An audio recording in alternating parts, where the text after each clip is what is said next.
guys, this is Alessia, and in this video I'm going to do something different. Today I'm going to teach you guys how I make homemade ice cream, and I make this so often. I made this a lot last year, I made it this year, and my family loves this. You need just 2 ingredients. You don't need an ice cream maker. You don't need to take, you know when you have to take salt and ice and shake it, that one. This is so simple, so delicious, and if you want to see how you can make it, keep on watching. Also stick to the end because there's some bloopers that you don't want to miss.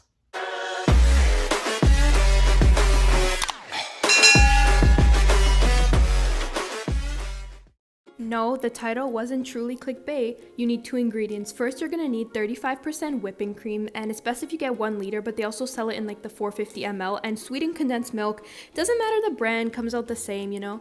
And then a bowl, and also I forgot to show you guys the blender, of course, and other flavorings you might need, but the basic thing is 2 ingredients.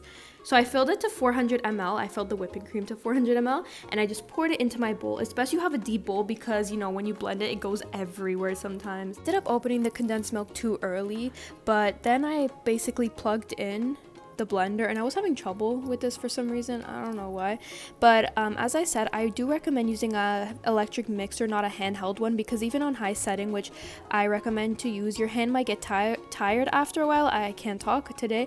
And also, when you start blending it, this frothy bubbly texture is normal, so don't worry about it, but your goal is to form peaks, so like roughly rigid textures like so, and that's how you know it's ready for the condensed milk. So now I'm going to pour in my condensed milk and just keep whipping it. Again, it's supposed to become even thicker, but not like a whipped cream texture. You know what I mean? Like, I don't know. I feel like to some people this might seem really complicated, but it really isn't. I'm just trying to explain as best as possible so you guys don't come back in the comments saying it was too liquidy or it didn't turn out. Now you're going to add your flavorings, and I'm adding vanilla because I'm going to do half vanilla, half coffee, and you know the drill. Blend, blend, blend. I took a spoon to try a bit and it didn't taste like vanilla enough, so I just added a bit more. It's important to have your spatula to scrape off the sides so you don't lose any flavorings or ice cream.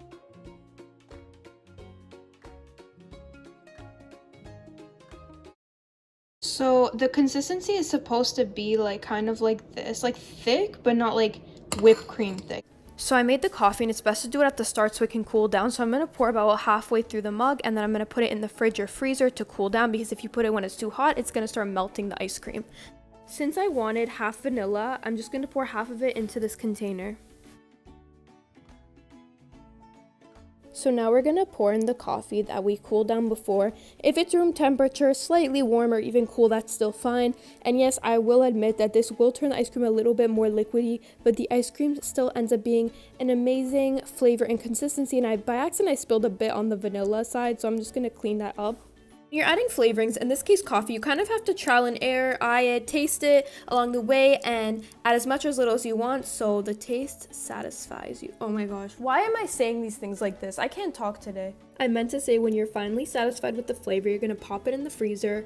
I recommend leaving it in overnight, but after 5 to 6 hours approximately, it should start to become solid.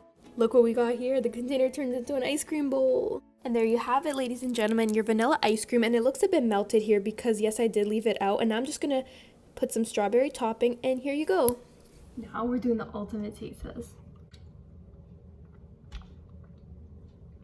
When I tell you it's good, I'm not saying this just because I made it, but look when you scoop it.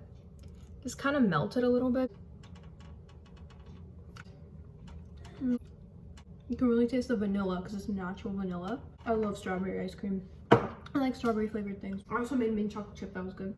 Thank you guys for watching my video. As always, don't forget to like, comment, subscribe if you enjoyed the video, and leave below suggestions as to what you want to see next.